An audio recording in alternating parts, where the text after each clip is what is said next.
ಇವಾಗ ನಾವಿರೋದು ಉಗ್ರ ನರಸಿಂಹ ಸ್ವಾಮಿ ಟೆಂಪಲ್ ಹತ್ರ. ಗೈಸ್, ಇದು ಭವನಾಶಿನಿ ನದಿ ಅಂತ. ಭವ ಅಂದ್ರೆ ಜನನ, ನಾಶಿನಿ ಅಂದ್ರೆ ನಾಶ ಪಡಿಸುವುದು ಅಂತ.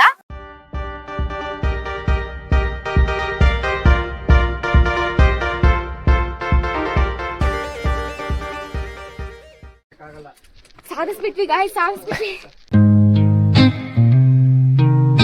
Hello guys, welcome back to my YouTube channel. ಇವತ್ತು ಡೇ 2. ನಾವು ಆಲ್ರೆಡಿ ಅಹೋಬಿಲಮ್ ಅಲ್ಲಿ ಇದ್ದೀವಿ. ಅಹೋಬಿಲಮ್ಗೆ ನೈಟೇ ರೀಚ್ ಆಗಿ ಇವಾಗ ಮಾರ್ನಿಂಗ್ ಎದ್ದು ನಾವು ಆಲ್ರೆಡಿ ರೆಡಿ ಆಗಿದ್ದೀವಿ. ಇನ್ನೇನು ಸ್ವಲ್ಪ ಹೊತ್ತಲ್ಲಿ ನಾವು ಟ್ರೆಕ್ಕಿಂಗ್ ಸ್ಟಾರ್ಟ್ ಮಾಡಬೇಕು. ಮೊದಲನೇದಾಗಿ ಕೆಳಗಡೆ ಟೆಂಪಲ್ಗಳು ಕೂಡ ಇದೆ. ಇವಾಗ ನಾವು ಊರಲ್ಲಿದ್ದೀವಿ. ಸ್ವಲ್ಪ ದೂರ ಅಂದರೆ ನಮ್ಮ ರೂಮಿಂದ ಟೆಂಪಲ್ ಬಂದು ಸ್ವಲ್ಪ ದೂರ ಅಷ್ಟೇ ಇರೋದು, ವಾಕಬಲ್ ಡಿಸ್ಟೆನ್ಸಲ್ಲೇ. ಅಂದರೆ ಕೆಳಗಿನ ಅಹೋಬಿಲಮಲ್ಲಿ 2 ಅಹೋಬಿಲಮ್ಗಳಿದೆ. ಒಂದು ಕೆಳಗಿನ ಅಹೋಬಿಲಮ್ ಮತ್ತು ಮೇಲಿನ ಅಹೋಬಿಲಮ್. ಸೊ ನಾವು ಪ್ಲ್ಯಾನ್ ಮಾಡ್ಕೊಂಡಿರೋದು ಮೇಲಿನ ಅಹೋಬಿಲಮ್ಗೆ ಹೋಗಬೇಕು ಅಂತ. ನೋಡೋಣ, 2 ಆದರೆ ಇವತ್ತು 2 ಕವರ್ ಮಾಡ್ತೀವಿ. ಗೈಸ್, ನಾವು ಟೆಂಪಲ್ ಹತ್ರನೇ ಆಗೋ ಥರ ರೂಮ್ನ ನಾವು ಮಾಡ್ಕೊಂಡಿದ್ದೀವಿ. ನಾವು ಎಲ್ಲಿ ಸ್ಟೇ ಆಗಿರೋದಂದರೆ, 1 ಸೆಕೆಂಡ್, ಸ್ಟೇ ಆಗಿರೋಂಥ ರೂಮ್ ಬಂದು ನರಹರಿ ಗೆಸ್ಟ್ ಹೌಸ್ ಅಂತ. ಸೊ ರೂಮ್ ನೋಡಿ ಈ ಥರ ಇದೆ. ನಾವು ಬಂದಿಂತ ಬಸ್ ಇಲ್ಲಿದೆ, ಮತ್ತು ಎಕ್ಸ್ಟ್ರಾ ವಾಶ್ರೂಮ್ ಇಲ್ಲಿದೆ.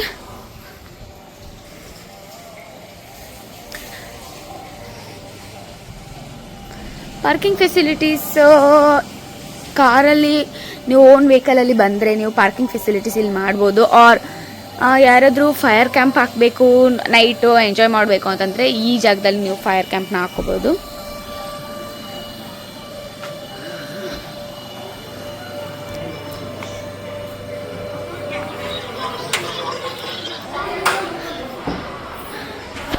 ರೂಮ್ಸ್ಗಳಿರೋದು ಈ ಥರ.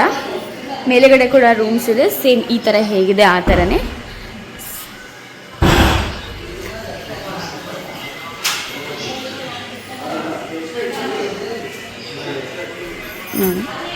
ನಾನು ತೋರಿಸ್ತೀನಿ ರೂಮ್ಗಳೆಲ್ಲ ಹೇಗಿದೆ ಅಂತ.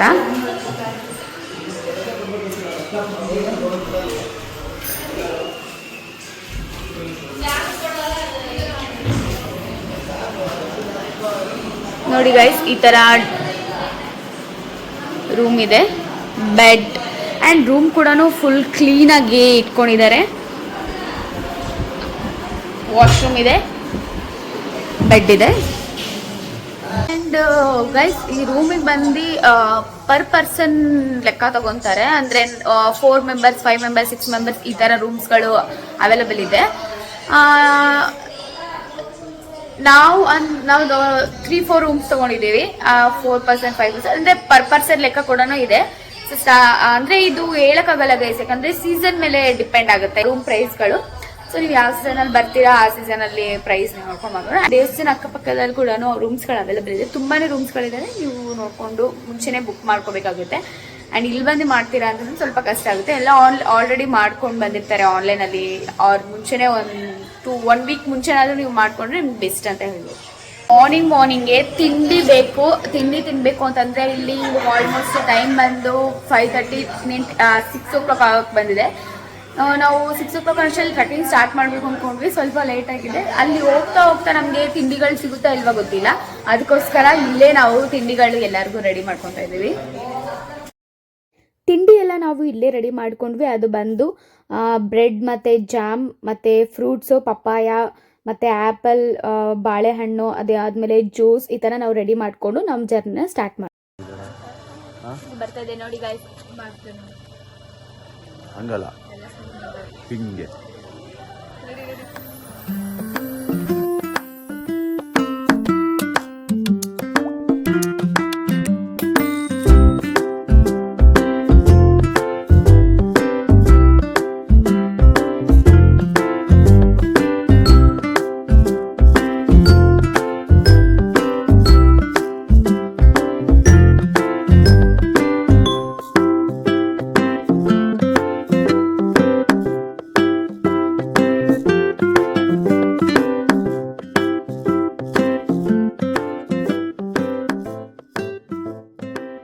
ಇವಾಗ ನಾವು ರೀಚ್ ಆಗಿದ್ದೀವಿ. ಹಿಂದೆಗಡೆ ಕಾಣಿಸ್ತಾ ಇರೋದು ಬಸ್ ಪಾರ್ಕಿಂಗ್ ಇದು. ಇಲ್ಲಿವರೆಗೂ ಅಷ್ಟೇ, ಲೈಕ್ ನೀವು ಪರ್ಸನಲ್ ವೆಹಿಕಲ್ ನೀವು ಯಾವುದೇ ಇಲ್ಲಿವರೆಗೂ ಅಷ್ಟೇ ನೋಡಿ, ಇಲ್ಲೆಲ್ಲ ಪಾರ್ಕಿಂಗ್ ಫೆಸಿಲಿಟೀಸ್ ಇದೆ. ನೀವು ಇಲ್ಲಿ ಪರ್ಸನಲ್ ವೆಹಿಕಲ್ ಇಂದ ಬಂದ್ರೂ ವರೆಗೂ ಲಾಸ್ಟ್ ಇಲ್ಲಿಂದ ನಡ್ಕೊಂಡು ಹೋಗ್ಬೇಕು. ಫ್ರೀ ಬಸ್ ಸಿಗುತ್ತೆ ಅಲ್ಲಿಂದ. ಫ್ರೀ ಬಸ್ ಬಂದು ಮೇಲ್ಗಡೆ ಇರುವಂತಹ ಅಹೋಬಿಲಂಗೆ ಕರ್ಕೊಂಡು ಹೋಗುತ್ತೆ. ಇಲ್ಲಿ 2 ಅಹೋಬಿಲಂಗಳಿದೆ, ಒಂದು ಕೆಳಗಿನ ಅಹೋಬಿಲಂ ಮತ್ತೆ ಮೇಲಿನ ಅಹೋಬಿಲಂ.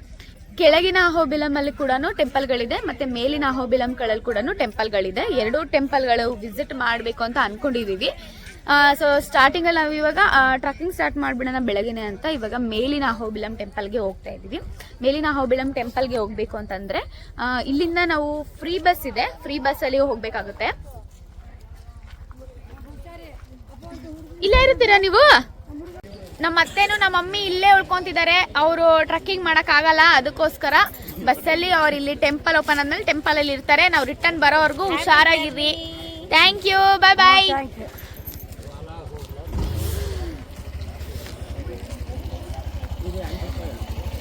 ಗೈಸ್, ನೀವು ಪರ್ಸನಲ್ ವೆಹಿಕಲ್ಸ್ ಅಲ್ಲೆಲ್ಲ ಬಂದ್ರೆ ನೀವು ಇಲ್ಲಿ ವೆಹಿಕಲ್ ಪಾರ್ಕಿಂಗ್ ಇದೆ. ಗೈಸ್, ಇಲ್ಲಿವರೆಗೂ ಅಷ್ಟೇನೆ ನಿಮ್ ಪರ್ಸನಲ್ ವೆಹಿಕಲ್ಸ್ ಎಲ್ಲ ಬರ್ಬೋದು. ಇಲ್ಲಿ ಇಸ್ಕಾನ್ ಟೀಮ್ ಕೂಡ ಹೋಗ್ತಾ ಇದೆ ನೋಡಿ. ಇಸ್ಕಾನ್ ಟೆಂಪಲ್ ಇಂದ ಬರ್ತಾ ಇರೋದವರು. Trekking start. ಎಲ್ಲರೂ ಜೋಶಲ್ಲಿದ್ದಾರೆ. ಜೋಶಲ್ಲೇ ಇಲ್ಲ ಯಾರು, ಇನ್ನೇ ಇರೋರೆಲ್ಲ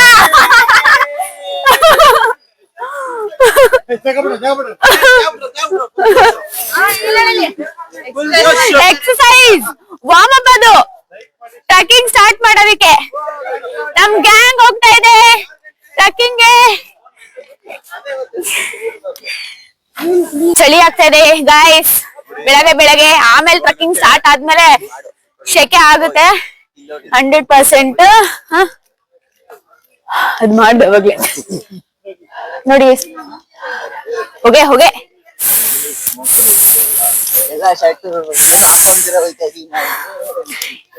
ಇಲ್ಲಿ ಅಲ್ಲಿ ಗೇಟ್ ಕಾಣಿಸ್ತಲ್ವಾ, ಅಲ್ಲಿಂದ 300 ಮೀಟರ್ ನೀವು ನಡ್ಕೊಂಡು ಹೋಗ್ಬೇಕು. ಅಲ್ಲಿ 300 ಮೀಟರ್ ನಡ್ಕೊಂಡು ಹೋದ್ರೆ ನಿಮ್ಗೆ ಉಗ್ರ ನರಸಿಂಹ ಸ್ವಾಮಿ ಟೆಂಪಲ್ ಬರುತ್ತೆ. ಇಲ್ಲಿ ಬಂದು ನವ ನರಸಿಂಹ ಸ್ವಾಮಿ ಟೆಂಪಲ್ ಅಂತ ಹೇಳ್ತಾರೆ. ನವ ಅಂದ್ರೆ 9 ನರಸಿಂಹ ಸ್ವಾಮಿ ಟೆಂಪಲ್ಗಳಿದೆ. 2 ಅಹೋಬಿಲಂ ಇದೆ, ಒಂದು ಕೆಳಗಿನ ಅಹೋಬಿಲಂ ಮತ್ತೆ ಮೇಲಿನ ಅಹೋಬಿಲಂ. 2 ಅಹೋಬಿಲಂ ಅಲ್ಲಿ ಕೂಡ ಟೆಂಪಲ್ಗಳಿದಾವೆ. ಸೊ ಸ್ಟಾರ್ಟಿಂಗ್ ನಾವು ಅಲ್ಲಿ ನಿಮ್ಗೆ ಕಾಣಿಸಲ್ಲ, ಆ ಟೆಂಪಲ್ ಬಂದು ಕಾರಂಜಿ ನರಸಿಂಹ ಸ್ವಾಮಿ ಟೆಂಪಲ್ ಅಂತ. ಇವಾಗ ಅದು ಕ್ಲೋಸ್ ಆಗಿದೆ. ರಿಟರ್ನ್ ನಾವು ಬರ್ಬೇಕಾದ್ರೆ ಅಲ್ಲಿಗೆ ಹೋಗ್ಬಿಟ್ಟು ಹೋಗೋದು. ಇವಾಗ ಸ್ಟಾರ್ಟಿಂಗ್ ನಾವು ಟ್ರಕ್ಕಿಂಗ್ ಸ್ಟಾರ್ಟ್ ಮಾಡ್ಬಿಡೋಣ ಅಂತ ಬೆಳಗ್ಗೆನೆ, ಇಲ್ಲಾಂದ್ರೆ ಲೇಟ್ ಆಗ್ಬಿಡುತ್ತೆ. ಅದಕ್ಕೋಸ್ಕರ ನಾನು ನಿಮ್ಗೆ ಅವಾಗ ಹೇಳ್ದಂಗೆ ಫ್ರೀ ಬಸ್ ಇರುತ್ತೆ ಅಂತ ಹೇಳ್ದೆ ಅಲ್ವಾ. ನೋಡಿ, ಇಲ್ಲಿ ಹೋಗ್ತಾ ಇರೋ ಬಸ್ ಬಂದು ಫ್ರೀ ಬಸ್. ಅವಾಗೆ ನಾನು ನಿಮ್ಗೆ ತೋರಿಸ್ದೆ, ಬ್ಯಾರಿಕೇಡ್ ಎಲ್ಲ ಹಾಕಿದ್ರಲ್ವಾ, ಅಲ್ಲಿಂದ ಅವೈಲಬಲ್ ಇರುತ್ತೆ ಈ ತರ ಫ್ರೀ ಬಸ್ಗಳು. ಇದು ಬಂದು ಮೇಲೆ ಇರುವಂತಹ ಒಂದು ದೇವಸ್ಥಾನ, ಅಂದ್ರೆ ಉಗ್ರ ನರಸಿಂಹ ದೇವಸ್ಥಾನವರೆಗೂ ಅದು ಹೋಗಿ ಅಲ್ಲಿವರೆಗೂ ಸ್ಟಾಪ್ ಮಾಡುತ್ತೆ. ಮತ್ತೆ ಅಲ್ಲಿಂದ ನಮ್ಮ ಟ್ರಕ್ಕಿಂಗ್ ಮತ್ತೆ ಸ್ಟಾರ್ಟ್ ಆಗುತ್ತೆ. ಇಲ್ಲಿಂದ ನಾವು ನಡ್ಕೊಂಡು ಹೋಗ್ತಿದ್ದೀವಿ. ಜಸ್ಟ್ ಇಲ್ಲಿಂದ 300 ಮೀಟರ್ ಅಷ್ಟೇ ಇರೋದು. ಅದಕ್ಕೋಸ್ಕರ ನಾವು ಇಲ್ಲಿಂದ ನಡ್ಕೊಂಡೇ ಹೋಗ್ತಾ ಇದ್ದೀವಿ, ಬಸ್ಸಲ್ಲೇನು ಹೋಗಿಲ್ಲ. ಇವಾಗ ನಾವಿರುವಂತಹ ಜಾಗ ಬಂದು ಇಗುವ ಅಹೋಬಿಲಂ ಅಂತ. ನಾವು ಎಲ್ಲೆಲ್ಲಿ ಹೋಗ್ತೀವಿ ಅಲ್ಲಲ್ಲೊಂದು ಚಿಕ್ಕದಾದಂತಹ ಬೋರ್ಡ್ಗಳು ಹಾಕಿರ್ತಾರೆ ನಾವೆಲ್ಲಿರ್ತೀವಿ ಅಂತ. ಹಾಗೆ ಅಲ್ಲಿ ಇಲ್ಲಿ ಬಂಡೆಗಳ ಮಧ್ಯೆ ನೋಡಿ ಈ ಥರ ಚಿಕ್ಕದಾದಂತಹ ದೇವಸ್ಥಾನನೋ ಮಂಟಪನೋ ಈ ಥರ ಕಾಣಿಸ್ತದೆ ನಿಮಗೆ. ಅಂದರೆ ಅವಾಗಿನ ಕಾಲದಲ್ಲಿ ಈ ದೊಡ್ಡದಾದಂಥ ಜಾಗ ಒಂದು ಊರೇ ಆಗಿತ್ತು, ಒಂದು ಅರಮನೆ ಆಗಿತ್ತು. ಇವಾಗ ಅದೆಲ್ಲ ನಾಶ ಆಗಿ ಸಂಪೂರ್ಣವಾಗಿ ನಾಶ ಆಗಿ ಹೋಗಿದೆ. ಹಾಗೆ ಇಲ್ಲಿ ಕೂಡ ಪಾರ್ಕಿಂಗ್ ಫೆಸಿಲಿಟೀಸ್ ಇದೆ. ಬಟ್ ನಮ್ಮ ಬಸ್ನೆಲ್ಲ ಅಲ್ಲೇ ಸ್ಟಾಪ್ ಮಾಡಿದ್ರು. ಆ್ಯಂಡ್ ತುಂಬ ಕಾರ್ಗಳೆಲ್ಲ ಕೆಳಗಡೆನೇ ಇತ್ತು. ಆ್ಯಂಡ್ ಅಲ್ಲಿಂದ ಇಲ್ಲಿವರೆಗೂ ಫ್ರೀ ಬಸ್ ಅವೈಲೇಬಲ್ ಇದೆ ಅಂತ ಹೇಳಿದೆ ಅಲ್ವಾ. ಅವಾಗೆ ನಮ್ಮ ಕಣ್ಣು ಮುಂದೆನೇ ಒಂದು ಬಸ್ ಹೋಯ್ತು. ಆ ಬಸ್ ನೋಡಿ ಇಲ್ಲೇ ನಿಂತಿದೆ. ಹಾಗೆ ನೀವು ತಿಂಡಿ ಏನಾದರೂ ತೊಗೋಬೇಕು ಅಂತಂದರೆ ನೀವೆಲ್ಲ ಇಲ್ಲೇ ತೊಗೋಬೇಕು. ಇಲ್ಲಿ ಕಾಣಿಸ್ತಿರೋ ಅಂಗಡಿ ಹತ್ರ, ಮೇಲುಗಡೆ ಏನೂ ಸಿಗೋದಿಲ್ಲ. ಇವಾಗ ನಾವು ಹೋಗ್ತಾ ಇರೋದು ಬಂದು ಉಗ್ರ ನರಸಿಂಹ ಸ್ವಾಮಿ ಟೆಂಪಲ್ ಅಂತ. ಇಲ್ಲಿಂದನೇ ನೀವು ಹೋಗಬೇಕಾಗುತ್ತೆ ನೋಡಿ, ಈ ಥರ ಹೋಗಬೇಕು. ಹಾಗೆ ಇಲ್ಲಿ ಡೋಲಿ ಫೆಸಿಲಿಟೀಸ್ ಎಲ್ಲ ಇದೆ ನೋಡಿ. ಇಲ್ಲೆಲ್ಲ ಡೋಲಿಗಳನ್ನ ಇಟ್ಕೊಂಡಿದ್ದಾರೆ. ಡೋಲಿಯಲ್ಲಿ ಚಾರ್ಜ್ ಬಂದು 3500 ಸ್ಟಾರ್ಟ್ ಆಗುತ್ತೆ. ಅಂದರೆ ಮೊದಲು 3500 ಇತ್ತು, ಬಟ್ ಇವಾಗ 4000 ಮಾಡಿದ್ದಾರೆ. ಸೊ ನೀವು ವಯಸ್ಸಾಗಿರೋರು ನಡ್ಕೊಂಡು ಹೋಗದೇ ಇರೋರು ಡೋಲಿಯಲ್ಲಿ ಹೋಗ್ಬೋದು. ಹಾಗೆ ಇಲ್ಲಿ ಪಕ್ಕದಲ್ಲಿ ಕಲ್ಯಾಣಿ ಇದೆ, ಬಟ್ ಕಲ್ಯಾಣಿಯಲ್ಲಿ ನೀರಿಲ್ಲ. ಹೀಗೆ ನೀವು ಹೋಗ್ಬೋದು ನೋಡಿ. ನೇಚರ್ಗಳ ಮಧ್ಯೆ ಎಷ್ಟು ಬ್ಯೂಟಿಫುಲ್ ಆಗಿರುವಂತಹ ಜಾಗಗಳ ಮಧ್ಯೆ ಟ್ರಕ್ಕಿಂಗ್ ಮಾಡಬೇಕು ಅಂದರೆ ತುಂಬಾ ಖುಷಿ ಆಗ್ತಾ ಇದೆ.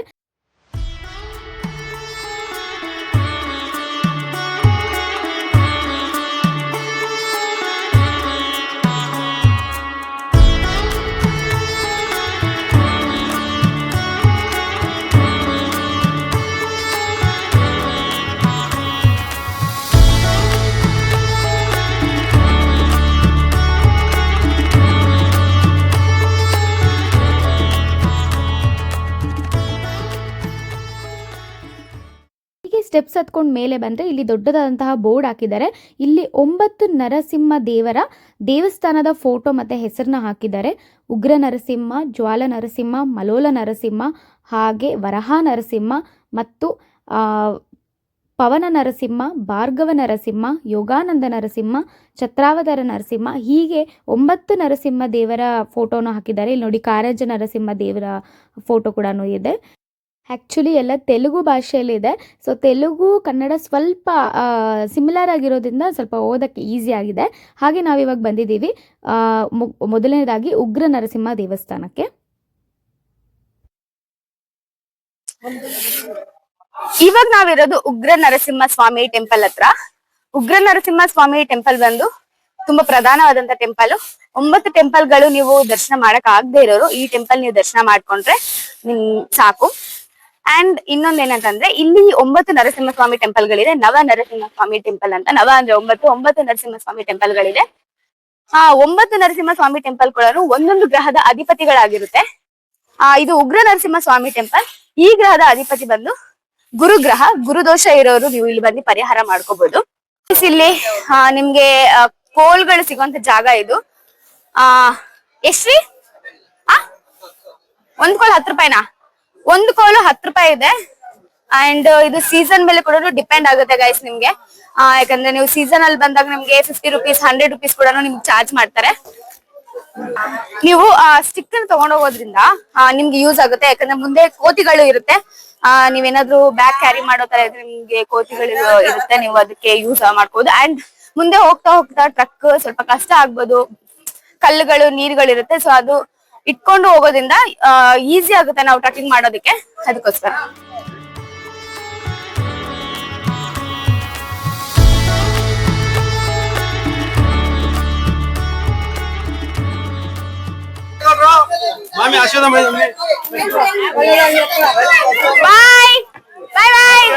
ಅಲ್ಲಿರುವಂತಹ ಕೋಲ್ಗಳನ್ನ ಇಸ್ಕೊಂಡು ನಮ್ಮ ಟ್ರಕ್ಕಿಂಗ್ನ ಸ್ಟಾರ್ಟ್ ಮಾಡಿದ್ವಿ. ರಿಟರ್ನ್ ಹೋಗಿರೋರೆಲ್ಲ ರಿಟರ್ನ್ ವಾಪಸ್ ಇದೇ ಜಾಗಕ್ಕೆ ಬರಬೇಕು ಅಂತ ಎಲ್ಲರಿಗೂ ಗೈಡ್ ಮಾಡಿ ನಮ್ಮ ಟ್ರೆಕ್ಕಿಂಗ್ ಅಲ್ಲಿಂದ ಇವಾಗ ಸ್ಟಾರ್ಟ್ ಮಾಡಿದ್ವಿ. ಹೋಗ್ತಾ ಇದೀವಿ. ಟ್ರೆಕ್ಕಿಂಗ್ ದೇವಸ್ಥಾನ ಇದೆ ಇಲ್ಲಿ. ನೋಡಿದ್ರಲ್ಲ, ನಮ್ಮ ಅಪ್ಪ ಕೂಡ ವ್ಲಾಗರ್ ಆಗ್ತಿದ್ದಾರೆ, ಅವರು ವ್ಲಾಗ್ ಮಾಡ್ತಾ ಇದ್ದಾರೆ. It's okay. ನಮ್ಮ ಟ್ರೆಕ್ಕಿಂಗ್ ಇವಾಗ ಇಲ್ಲಿಂದ ಸ್ಟಾರ್ಟ್ ಆಗ್ತಿದೆ. ಉಗ್ರ ನರಸಿಂಹ ಸ್ವಾಮಿ ದೇವಸ್ಥಾನದ ಪಕ್ಕದಲ್ಲಿ ಈಗ ಚಿಕ್ಕದಂತಹ ಜಾಗ ಇದೆ ಸ್ಟೆಪ್ಸ್ಗಳಿಂದ. ಅಲ್ಲಿಂದ ನಾವು ಟ್ರೆಕ್ಕಿಂಗ್ ಸ್ಟಾರ್ಟ್ ಮಾಡಬೇಕಾಗುತ್ತೆ. ಈ ತರ ಒಂದು ಬ್ರಿಡ್ಜ್ ಮೇಲೆ ಕೂಡ ನಾವು ಹೋಗಬೇಕು. ಇಲ್ಲಿ ಪಕ್ಕದಲ್ಲಿರುವಂತಹ ದೇವಸ್ಥಾನ ಬಂದು ಉಗ್ರ ನರಸಿಂಹ ಸ್ವಾಮಿ ದೇವಸ್ಥಾನ. ಇವಾಗ ಅದು ಕ್ಲೋಸ್ ಆಗಿದೆ. ಗೈಸ್, ಇದು ಭವನಾಶಿನಿ ನದಿ ಅಂತ. ಭವ ಅಂದ್ರೆ ಜನನ, ನಾಶಿನಿ ಅಂದ್ರೆ ನಾಶಪಡಿಸುವುದು ಅಂತ, ಪಾಪಗಳನ್ನ ನಾಶಪಡಿಸುವುದು ಅಂತ. ನರಸಿಂಹ ಸ್ವಾಮಿಯು ಹಿರಣ್ಯಕಶಿಪುವಿನ ಸಂಹಾರ ಮಾಡಿದ್ಮೇಲೆ ಅವರು ಕೈಯನ್ನ ತೊಳೆಯೋದಕ್ಕೆ ಈ ನದಿಯನ್ನ ಆಯ್ಕೆ ಮಾಡಿದ್ರು ಅಂತ ಹೇಳ್ತಾರೆ. ಈ ನದಿಯ ಹಿಂದಿನ ಹೆಸರು ಬಂದು ಮಂದಾಕಿನಿ ನದಿ ಅಂತ. ಮತ್ತೆ ಇಲ್ಲಿ 9 ನರಸಿಂಹ ದೇವಸ್ಥಾನಗಳಿಗೆ ಈ ನದಿಯ ನೀರಿಂದ ಅಭಿಷೇಕವನ್ನ ಮಾಡ್ತಾರೆ. ಮಳೆಗಾಲ ಸೀಸನ್ ಅಲ್ಲಿ ಇದು ತುಂಬಾ ಉಕ್ಕಿ ಹರಿಯುವಂತಹ ನದಿ ಅಂತಾನ ಹೇಳ್ತಾರೆ.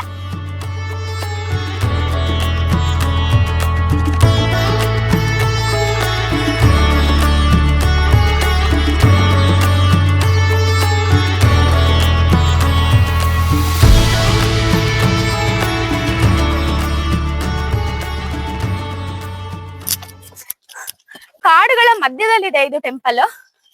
ಇದು ಸುತ್ತ ಕಾಡೇನೆ ಇರೋದು ನೋಡಿ. ಅಲ್ಲಿಂದ ಬ್ರಿಡ್ಜ್ ಇಂದ ಬಂದ್ವಿ ನಾವು.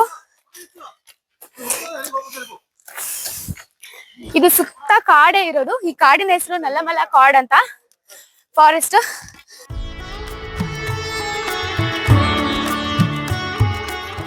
ಇಲ್ಲಿ ಒಬ್ಬೊಬ್ರೆ ಇಬ್ಬಿಬ್ರೆ ಎಲ್ಲ ಬರಕ್ ಹೋಗ್ಬೇಡಿ. ಇದು ಫುಲ್ ಫಾರೆಸ್ಟ್ ಆಗಿರೋದ್ರಿಂದ ಪ್ರಾಣಿಗಳು ಓಡಾಡ್ತಾ ಇರ್ತವೆ. ಅದಕ್ಕೋಸ್ಕರ ಸೇಫ್ಟಿ ಪರ್ಪಸ್ಗೆ ನೀವು ಕೋಲ್ಗಳನ್ನ ತಗೋಬೇಕಾಗುತ್ತೆ. ಒಂದು ಗುಂಪು ವೈಸ್ ಬನ್ನಿ. ಇವತ್ತು ಸಂಡೇ ಆಗಿರೋದ್ರಿಂದ ಜನ ಇದ್ದಾರೆ, ಆರಾಮಾಗಿ ನಾವು ಹೋಗ್ಬೋದು.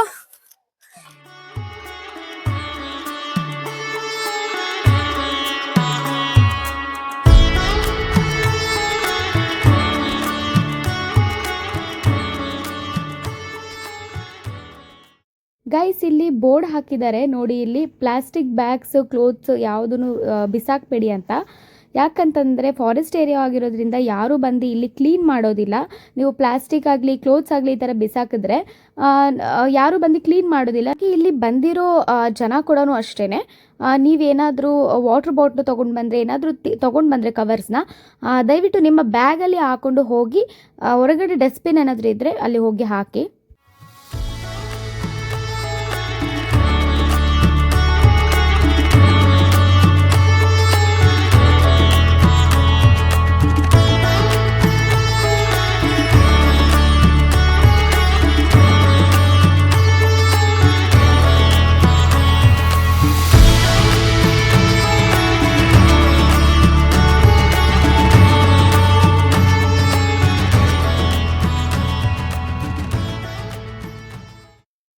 ಜ್ವಾಲ ನರಸಿಂಹ ಸ್ವಾಮಿ ಸನ್ನಿಧಿ ಅಂತ ಇಲ್ಲಿ ಬೋರ್ಡ್ ಹಾಕಿದ್ದಾರೆ.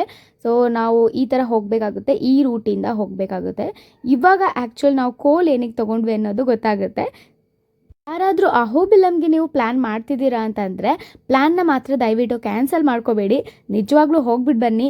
ಅಲ್ಲಿ ಹೋಗಿ ನಾವು ಎಕ್ಸ್ಪೀರಿಯೆನ್ಸ್ ಮಾಡ್ಕೊತೀವಲ್ವ, ಅದು ನಮಗೆ ತುಂಬಾ ಮೆಮೊರೇಬಲ್ ಆಗಿರುತ್ತೆ.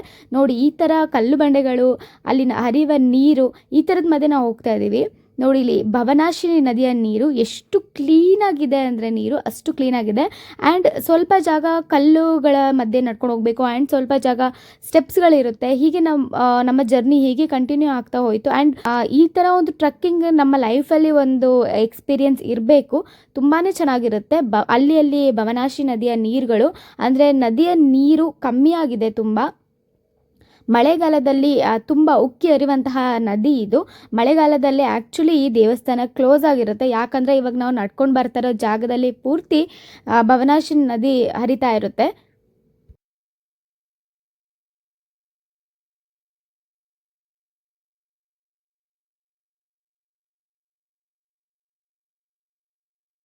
ಜ್ವಾಲ ನರಸಿಂಹ ಸ್ವಾಮಿ ಸನ್ನಿಧಿ ರೂಟ್ ಬಂದು ಮೇಲೆ ಇದೆ. ಇವಾಗ ನಾವು ಹೋಗಬೇಕಾಗಿರೋ ದಾರಿ ಬಂದು ಆ ಕಡೆ. ನಾವು ಬಂದಿದ್ದು ಕೆಳಗಡೆಯಿಂದ ಈ ಕಡೆ, ಕೆಳಗಡೆಯಿಂದ ಹತ್ತಿ ನಾವು ಮೇಲೆ ಬಂದ್ವಿ. ಇವಾಗ ದೇವಸ್ಥಾನಕ್ಕೆ ಹೋಗಿ ದೇವರ ದರ್ಶನ ಮುಗಿಸ್ಕೊಂಡು ನಾವು ಹೋಗಬೇಕಾಗಿರೋ ರೂಟ್ ಬಂದು ಹೀಗೆ ಬ್ರಿಡ್ಜ್ ಮೇಲೆ ಹೋಗಬೇಕು.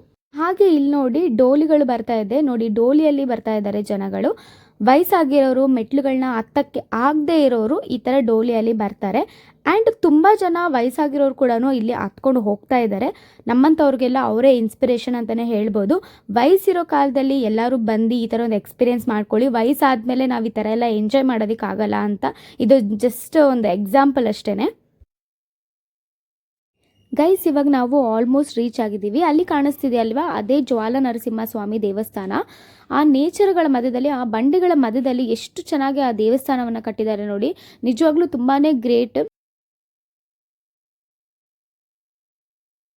ಹಾಗೆ ಈ ಜಾಗ ಬಂದು ಭಕ್ತ ಪ್ರಹ್ಲಾದ ಮೂವಿನ ನೀವು ಆಲ್ಮೋಸ್ಟ್ ತುಂಬ ಜನ ನೋಡೇ ಇರ್ತೀರಾ. ಆ ನರಸಿಂಹಸ್ವಾಮಿಯು ಹಿರಣ್ಯಕಶಿಪುವನ್ನ ಸಂಹಾರ ಮಾಡಿದಂತಹ ಜಾಗ ಇದು. ಈ ಜಾಗ ಬಂದು ಹಿರಣ್ಯಕಶಿಪುವಿನ ಕಾಲದಲ್ಲಿ, ಅವಾಗಿನ ಕಾಲದಲ್ಲಿ ಇದೊಂದು ಚಿನ್ನದ ಕೋಟೆ ಆಗಿತ್ತಂತೆ. ಸೊ ಇವಾಗ ಅದೆಲ್ಲ ಫುಲ್ ಕಂಪ್ಲೀಟಾಗಿ ನಾಶ ಆಗೋಗಿ ಒಂದು ಕಾಡಾಗಿ ಪರಿವರ್ತನೆ ಆಗಿದೆ. ಇವಾಗ ನಾವಿದನ್ನು ನಲ್ಲಮಲ ಫಾರೆಸ್ಟ್ ಆಗಿ ನಾವಿವಾಗ ನೋಡ್ಬೋದು. ಹಾಗೆ ನರಸಿಂಹಸ್ವಾಮಿಯು ಹಿರಣ್ಯಕಶಿಪುವನ್ನ ಕೊಂದಾದ್ಮೇಲೆ ಅವರ ಕೈ ಫುಲ್ಲು ರಕ್ತ ಆಗಿರುತ್ತೆ. ಆ ರಕ್ತವನ್ನು ತೊಳೆದಂತಹ ಜಾಗ ಕೂಡ ಇಲ್ಲೇ ಇದೆ,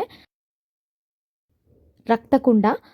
ಆ ಜಾಗ ಕೂಡ ಇಲ್ಲೇ ಇರೋದು, ಅದು ನಾನು ನಿಮ್ಗೆ ತೋರಿಸ್ತೀನಿ ಬನ್ನಿ. ಇವಾಗ ಇಲ್ಲಿ ಕಾಣಿಸ್ತಾ ಇರುವ ಜಾಗ ಬಂದು ಉಗ್ರಸ್ತಂಭ. ಉಗ್ರಸ್ತಂಭಕ್ಕೆ ಹೋಗಬೇಕು ಅಂತಂದರೆ ಈ ಜಾಗದಿಂದ ಹೋಗಬೇಕಾಗುತ್ತೆ. ಇಲ್ಲಿಂದ ಹತ್ಕೊಂಡು ನಾವು ಉಗ್ರಸ್ತಂಭಕ್ಕೆ ಹೋಗ್ಬೋದು. ಹಾಗೆ ಜ್ವಾಲ ನರಸಿಂಹ ಸ್ವಾಮಿ ದೇವಸ್ಥಾನದಿಂದ ಉಗ್ರಸ್ತಂಭಕ್ಕೆ ಹೋಗಬೇಕು ಅಂತಂದರೆ 2 ಅವರ್ ಬೇಕಾಗುತ್ತೆ, ಅಷ್ಟು ದೂರ ಇದೆ. ಮೇಲೆ ನರಸಿಂಹಸ್ವಾಮಿಯ ಪಾದಗಳಿದೆ. ಉಗ್ರಸ್ತಂಭದಲ್ಲಿ ಸಾಕ್ಷಾತ್ ನರಸಿಂಹಸ್ವಾಮಿಯು ಅವತಾರ ಆಗಿದಂತಹ ಜಾಗ ಅಂತಲೇ ಹೇಳ್ತಾರೆ. ಅದನ್ನು ಈ ಕಡೆಯಿಂದ ಹೋಗಬೇಕು. ಹಾಗೆ ಉಗ್ರಸ್ತಂಭ ಆ ಕಡೆಯಿಂದ ಕಾಣಿಸುತ್ತೆ, ನಾನು ಈ ಕಡೆ ಹೋದಾಗ ನಿಮ್ಗೆ ತೋರಿಸ್ತೀನಿ. ಹಾಗೆ ಇಲ್ಲಿ ನೋಡಿ, ಜ್ವಾಲ ನರಸಿಂಹ ಸ್ವಾಮಿಯಕ್ಕೆ ದಾರಿ ಅಂತ ಈ ಕಡೆ ಇದೆ. ನಾವು ಈ ಕಡೆಯಿಂದ ನಾವು ದೇವಸ್ಥಾನಕ್ಕೆ ಹೋಗಬೇಕಾಗುತ್ತೆ. ನೋಡಿ, ಬಂಡೆಗಳ ಮಧ್ಯದಲ್ಲಿ ನೀರು ಹೇಗೆ ಮೇಲೆಯಿಂದ ಬೀಳ್ತಾ ಇದೆ, ತುಂಬಾ ಚೆನ್ನಾಗಿತ್ತು. ಆದರೆ ನೀರು ತುಂಬ ಕಮ್ಮಿ ಬೀಳ್ತಾ ಇತ್ತು. ಮಳೆಗಾಲದಲ್ಲಿ ತುಂಬ ಜೋರಾಗಿ ಬೀಳುತ್ತೆ ಅನಿಸುತ್ತೆ, ಬಟ್ ನೋಡೋದಕ್ಕೆ ಮಾತ್ರ ತುಂಬಾ ಅದ್ಭುತವಾಗಿತ್ತು.